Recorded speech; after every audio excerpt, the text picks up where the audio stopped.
everybody, it's Chugga Conroy. Welcome back to more Mario and Luigi, Partners in Time. Rather well timed if I do say so myself. Last adventure, we took on the leader of the Shroobs and emerged victorious, saving the Mushroom Kingdom of the past and present. At the cost of an entire other civilization being able to live on, but we won't get caught up in the details. After all, history is written by the winners, and that's what we are, and that's what this entire adventure has been about, rewriting history. This time, we are back once again to see all the things that we have not seen yet about Mario and Luigi Partners in Time. And there's actually a lot. I was very surprised about just how much there was to go over still. So, for those of you that were all like, oh, there's not really much more to this game, what are you talking about? Why are you having to do so much? Well, you'll see momentarily. First off, this title screen is more detailed than it might seem at first glance. As you can see here, the quartet is together on the clock hands, and when the Alpha Dream logo came up right at the very beginning, you heard all four of them say Nintendo together. That was not always the case. Nintendo! Back at the beginning of the adventure, it was just the bros doing both of these things.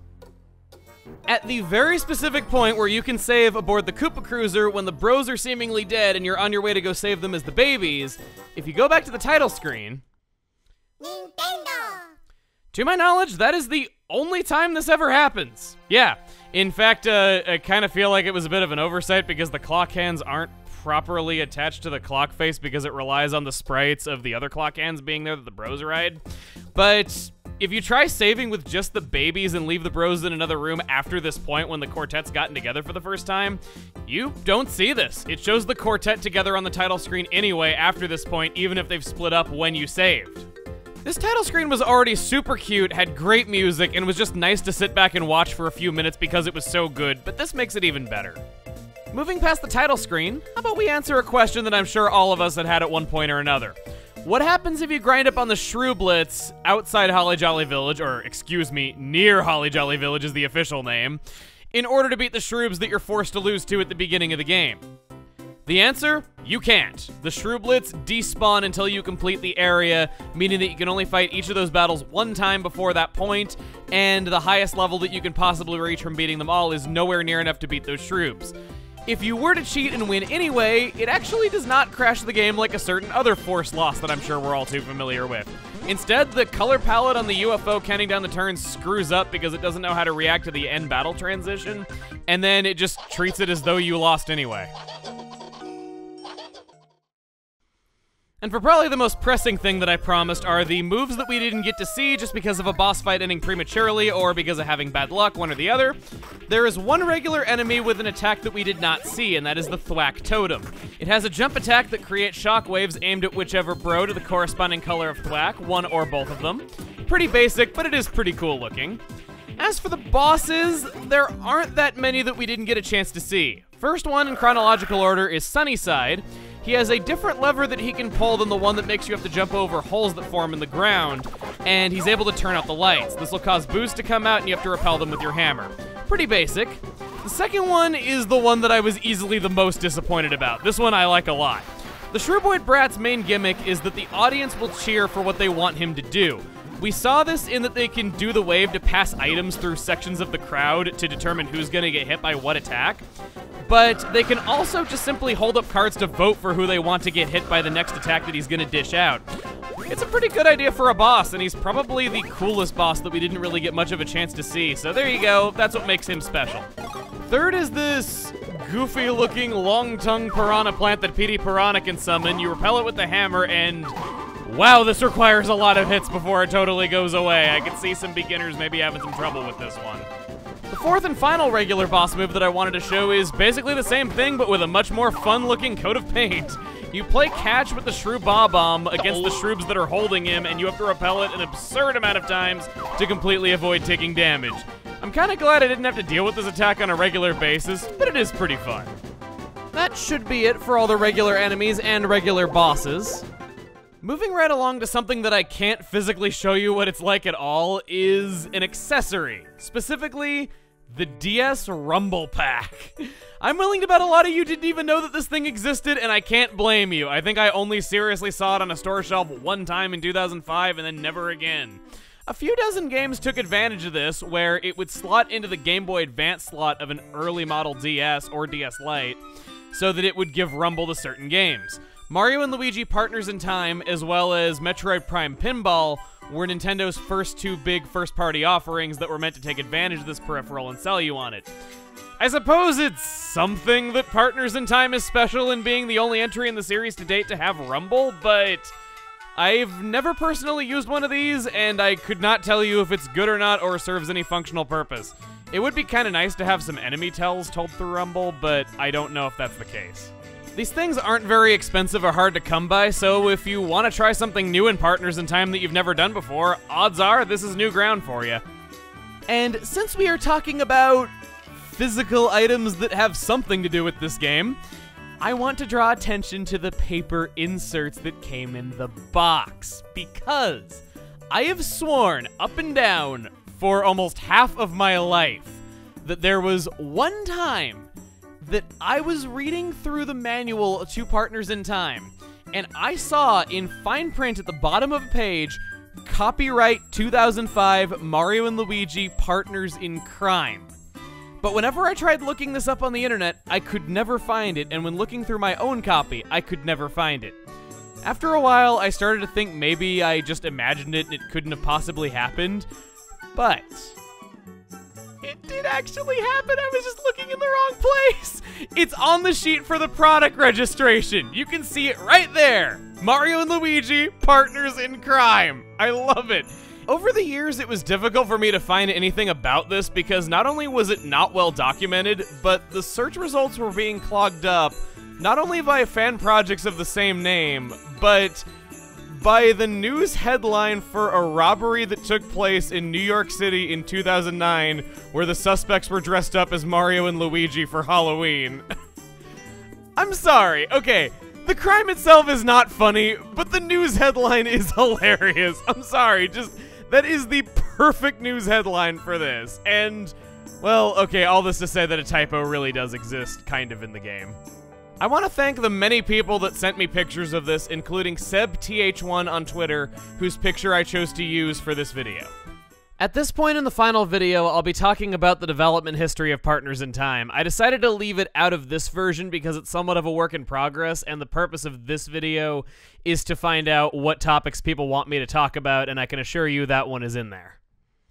The Shroob Royal family puts up a fight that might be the longest final boss battle in Mario history, and to match, they know a lot of different attacks. In particular, Elder Princess Shroob fights by commanding her army of UFOs, and her moveset changes based on how many UFOs are available to her at the current time. So basically, you have to fail action commands for her to have access to her full moveset. For the attacks that we didn't get to see on the first run-through, at 3 UFOs or more, she gains the ability to use a meteor attack on you. Again, I really wish we had an attack like this, but maybe someday in the far future. She comes at you very slowly, and when she laughs at you is when you can begin hitting her with your hammer. You need to hit her several times to get her to drop it. Second, the only attack that she's capable of doing on her own, even if she has 0 UFOs above her, is a football tackle of sorts. It's capable of inflicting trip, has 2 hits, and can also have a fake out to it. Outside of North America, you're a lot more likely to see this, as she will counter every time you directly do damage to her with this attack. And last, as long as she has at least 1 UFO, she is able to order a drink and heal herself. In non-North American versions, this only heals 80 HP instead of 120, so once again, we have the hard mode. But that isn't even her final form. In the last phase, she's able to create this giant purple energy ball made up of smaller green and red energy balls. It hits the bro who had more of their color put into it, and you have to hit it twice in order to launch it back at her. But those are just the little asides. We're gonna pick another fight with Princess Shroob, and this time with some different equipment. I've mentioned before that the Risk Badge is an extremely overpowered badge similar to the Mush Badge in Days of Mario and Luigi Past. This works opposite to the Mush Badge, where you will do more damage based on the fewer healing items you have. Should you get rid of all of your healing items, yes, you are vulnerable, but you might be able to survive just on having things like the Treasure Badge that give you drops after every battle, specifically in the last area where you get Ultra Drops. I've given this to Mario to maximize damage output, and I've given Luigi the Dynamic Badge A. This is, at least what I believe to be, the ultimate setup that you can have. So how about we see just how well Princess Shroop fares against us with this setup? And boy, if you thought I was overpowered before, let me just remind you, this badge has been available since we cleared the Gritzy Caves, and it's not even hard to obtain. Starting off, because I don't feel like spending 4 times the cost of a bro's attack in order to bring down her shield, Mario, you get to be on shield duty this time. Lucky you.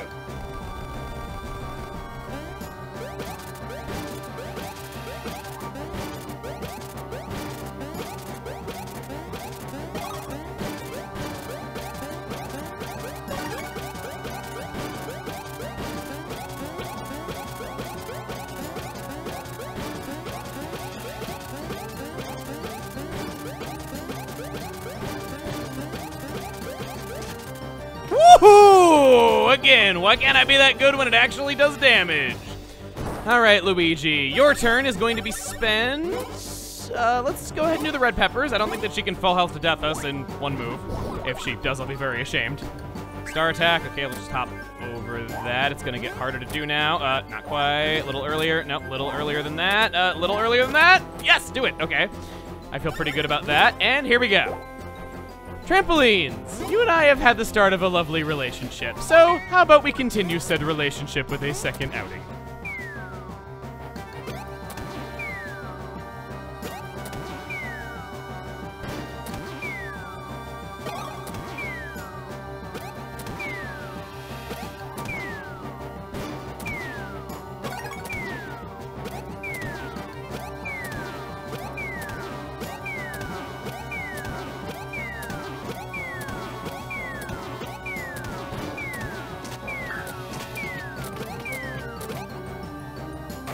Look at that! That wasn't even, like, my best attempt at that ever, and I did almost 2,000 damage. Let's compare the damage per hit to the dynamic badge A. I can barely even speak after that. Oh.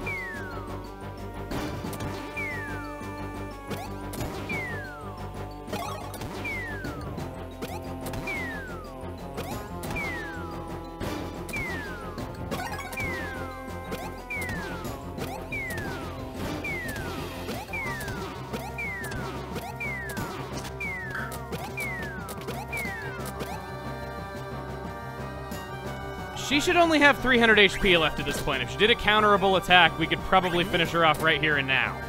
Thankfully, this isn't quite as broken because you are having to play the risky game of not having any healing items in your inventory to do this, but it's still pretty darn powerful. In fact, she probably, yep. She only actually got to use one attack that did any damage to us, and that was that. You do have to be pretty experienced to be able to pull this off to its fullest effect, but you get the point. It's very powerful. And this is also why I try to limit my equipment sets a little bit, because this is how powerful you can truly become with the right badges. Let's go. In the case of this battle, they heal you between the phases. You might not exactly want to have 0 healing items. I'm just showing you how powerful this badge can possibly be under its best circumstances. And, you know, speaking of best circumstances, she can have her defense lowered by the Ice Flower. I see no reason not to weaken her before we do this.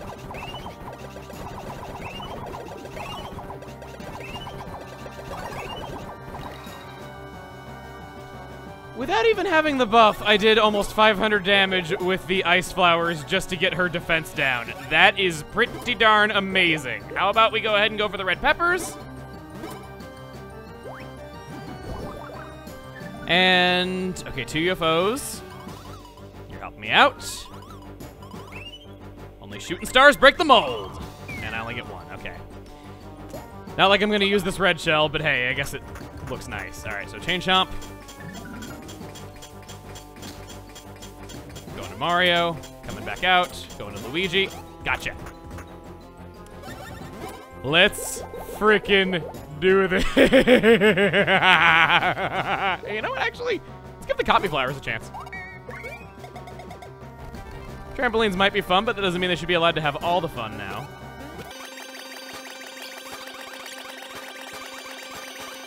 Swore I did that right, but 2,352 damage. Had that gone on just a tiny bit longer, I probably would have instantly won. Speaking of instantly winning, yeah.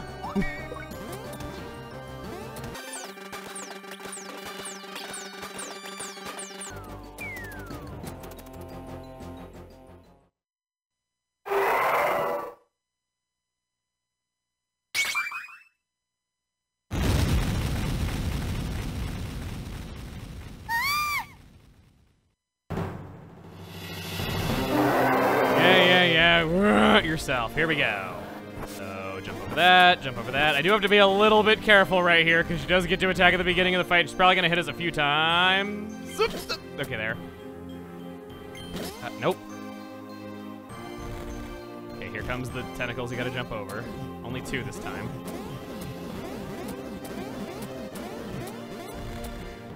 With 81 HP, will it be enough? I don't know. Let's find out.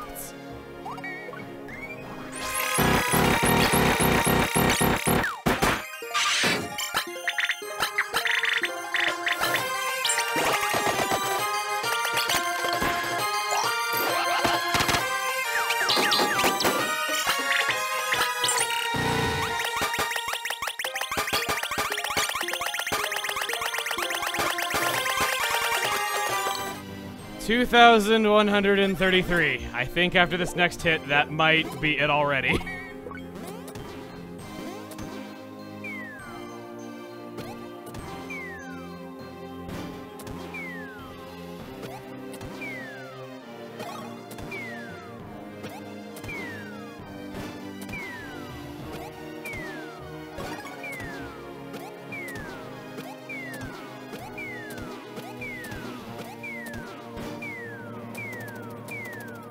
Yeah? When I said that I was nowhere near as powerful as I possibly could be and people were telling me that I was making the game way too easy, oh boy, you hadn't seen anything. If you know what you're doing, it's not really that hard. And I attribute that to being why I had a pretty easy time with some things, but yep, that's all there is to that.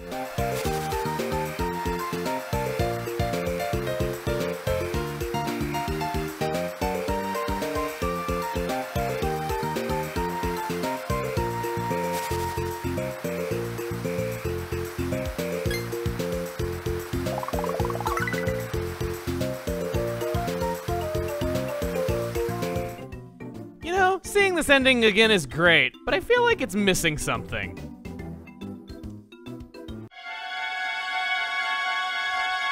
Yep, there was a save album here this entire time. People asked how I didn't see it. Well, the answer is I didn't see it. Yeah, I don't remember being able to save before this, and when I was doing the recording, I just so happened to not see that this was here. However, I think I know why I remember not being able to save. If you hit this, Stuffwell just immediately is like, oh, if you want to go back in time, you can. And I was like, what? Why would I ever want to do that if that's all the save block does? So, yeah, I guess I just kind of remembered it wrong. You can indeed save right here. You're not totally screwed. You can save during the ending, so disregard everything I said, but I thought it was pretty funny. To end this once and for all, though, I've talked at length about how the Japanese and American versions differ a lot. The American version has an earlier build date, and the difficulty was very much rebalanced for Japan. The final boss fight is probably the most changed thing of them all. The combined phases have 9,500 HP in the US version, and only 5,500 in Japan. But there's a ton of other changes. Almost every enemy has some stats adjusted, or the items cost different amounts, and if you grew up in the UK, you might actually have some of these changes in effect in the version that you played because you got a hybrid of the American text with the Japanese difficulty. So if you were playing around, it's very possible that some things might not have matched up with me. However, the biggest change, and to me, the most interesting change, is the end screen after the credits. This song is not even present in the data of the North American release, meaning that it was not inserted into the game until the Japanese version was having its changes inserted after the North American version had gone gold. I think it's a beautiful song, one of the most underappreciated songs in Mario, just simply because North American players never got a chance to hear it. And it ends the game on a much happier note than just a silent photograph. I think that's it, though. As some side thoughts, Baby Luigi is the best thing in this game, and Baby Mario's not far behind. I appreciate them taking advantage of these tertiary characters and giving them more depth than just being roster fillers in sports games, because I never knew that I would be a fan of Baby Luigi before playing this. Oh, and I very much appreciate how central the Cobalt Star is, and how the mystery of what it actually is a really big part of the plot, and just how important the thing winds up being in the end. It's certainly not a MacGuffin like a certain other thing that I once complained about. I can see that a clear effort was made to make the story stronger this time, and I appreciate it. Thank you all for watching, and thank you to the speedrun community for Partners in Time that had a resurgence in the last few months for being such darn good sports about my comments towards speedrunning this game toward the start of this series. I swear to you that between when that video was recorded and it actually being released, there really weren't many runners or activity dealing with this game, but I'm happy to see people giving this another go, and I salute you for giving this game some long overdue love. I hope I could show you what this game means to me, showing you the surprising amount of information that just hasn't been well documented, and maybe this game's not as bad as you remember it if you were like some of my friends. I certainly hope it wasn't. See you guys next time.